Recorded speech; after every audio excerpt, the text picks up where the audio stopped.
और हमारी कोई तस्वीर नहीं। हम इस कायनात के वाहिद फ़लसफ़ी, हमारा कोई ज़ाती फ़लसफ़ा नहीं। हम इस कायनात की वाहिद ज़िंदा शय और हमारे ही पास किसी किस्म की ज़िंदगी की कोई निशानी नहीं। AI हमें चैलेंज करने लग गई है कि तुम ज़िंदगी के आस पास नहीं हो।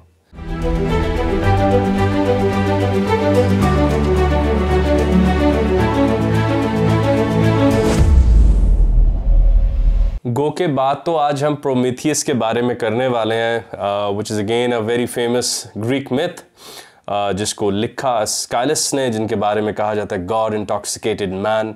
और स्काइलस की तारीफ़ या मद्दाह में अगर हमें वक्त बताना पड़े तो शायद कई वीडियोज़ लग जाएं। प्रोमीथियस भी was himself a titan god of fire, लेकिन ज़्यूस ने उसको सज़ा दी और प्रोमीथियस ने इंसानों को खुदाओं से आग चुरा कर ला कर दी, और जो इंसानों की तरक्की का बायस बनी, और खुदा उनके डिटर्मिनिज़म से, या जिस तरह उन्होंने डिटर्मिन की हुई थी उनकी ज़िंदगी, उससे उनको आज़ाद करा दिया। और कहा जाता है कि जैसे मॉडर्न सिविलाइजेशन भी प्रोमीथियस के कंधों पर बढ़कर, प्रोमीथियस के कंधों पर चढ़कर आगे बढ़ी और उसने टेक्नोलॉजी की सबसे प्रिमिटिव फॉर्म इंसानों के हाथ में दी।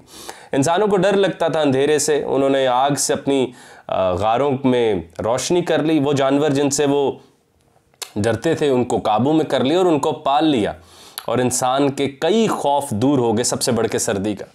और इंसानों की जो रातों में अंधेरा था, वहाँ से जिसमें डर के मारे फ़कत सोने के अलावा कोई बात नहीं थी, अब वो उसमें तख़य्युल कर सकते थे, उनकी तन्हाइयाँ मानी खेज़ हो गई थी। तो उसकी बड़ी वजह जो है वो हमें प्रोमीथियस की वो आग है जो उसने ज़्यूस से ला के इंसानों को दी थी। तफसील में जाने से पहले फिर वो मशहूर अहमद जावेद साहब का लेक्चर, जहाँ वो कहते हैं कि यूनान में जो हीरोज़ हैं या जो डेमी गॉड्स हैं, उनकी किस्मत में सबसे बड़ी शय जो आती है वो शायद ट्रेजेडी है, और शायद दैट इज़ द एसेंस जो इंसानी ज़िंदगी का है, कि हम ये जानते हैं कि हम सब मर जाएंगे, लेकिन हम जीने की तमन्ना अपने अंदर कम नहीं होने दे रहे। हम जानते हैं कि हमारी सोसाइटीज़ में ही एक जगह कब्रिस्तान के लिए बना रखी है, लेकिन हम ऐसे ज़िंदा हैं। और हम जानते हैं कि तहज़ीब ने सुल्तान सिकंदर ना छोड़े, कित्थे गए सुल्तान सिकंदर, मौत न छड़ दी पीर पैगंबर।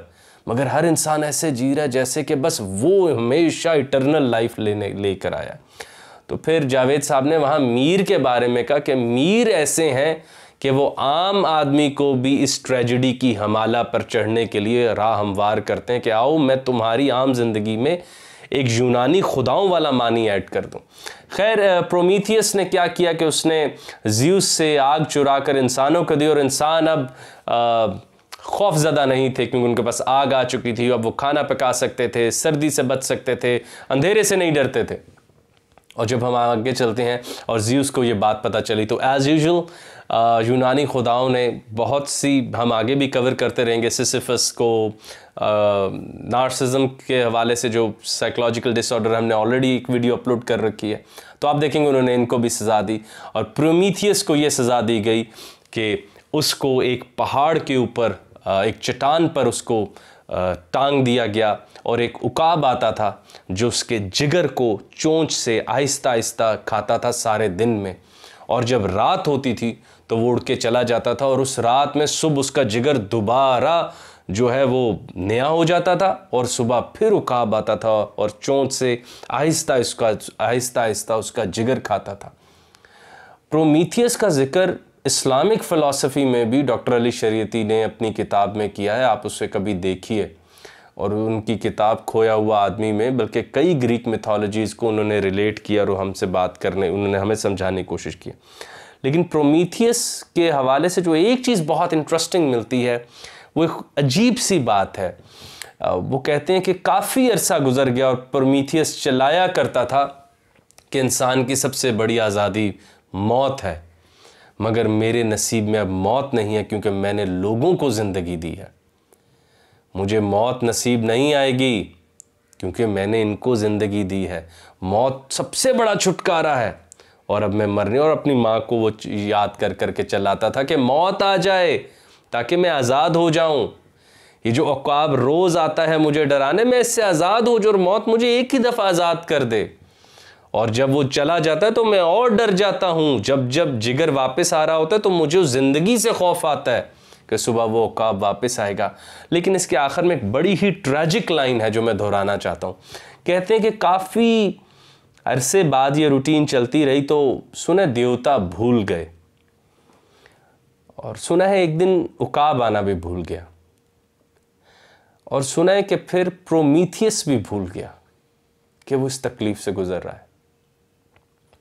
मेरे ख्याल में ये इंसानी ज़िंदगी की सबसे बड़ी तर्जुमान है प्रोमीथियस की कहानी, कि हम सब भूल चुके हैं हम यहाँ क्यों हैं, हम सब भूल चुके हैं कि हमें ज़िंदगी क्यों मिली है, हम सब भूल चुके हैं कि हमारे साथ क्या होगा, हम सब भूल चुके हैं कि हम आहिस्ता आहिस्ता फना होने वाले हैं। भूल गया ज़्यूस, भूल गया वो उकाब जो प्रोमीथियस का जिगर खाने आता था, भूल गया वो प्रोमीथियस जो सज़ा में था और आहिस्ता आहिस्ता उस चट्टान में जम हो गया। जैसे हम इस कायनात की वाहिद आवाज़, और आज आवाज़ों के बगैर हम इस कायनात के वाहिद मुसव्विर और हमारी कोई तस्वीर नहीं, हम इस कायनात के वाहिद फ़लसफ़ी, हमारा कोई ज़ाती फ़लसफ़ा नहीं, हम इस कायनात की वाहिद ज़िंदा शय और हमारे ही पास किसी किस्म की ज़िंदगी की कोई निशानी नहीं। AI हमें चैलेंज करने लग गई है कि तुम ज़िंदगी के आस पास नहीं हो। तो जैसे प्रोमीथियस ने हमें वो टेक्नोलॉजी दी थी फायर की, या जो कदीम तरीन को टेक्नोलॉजी हमें दी थी फायर के, वक्त है कि हमें एक जदीद प्रोमीथियस मिले जिसके बारे में स्काइलस ने लिखा। अब हमें ज़रूरत है एक जदीद प्रोमीथियस की जो हमें कोई नई चीज़ दे जिससे हम तहज़ीब को दोबारा ज़िंदा कर सकें, हम दोबारा बता सकें देखो ये इंसानों की तहज़ीब होती है, यहाँ आदमी हंसते हैं, यहाँ आदमी मुस्कुराते हैं, यहाँ ये जीते हैं। लेकिन अब लगता है कोई प्रोमीथियस नहीं है, कोई उकाब नहीं है, और कोई चट्टान भी नहीं है जहाँ इंसान प्रोमीथियस की तरह बेमकसदियत भी हासिल कर सके।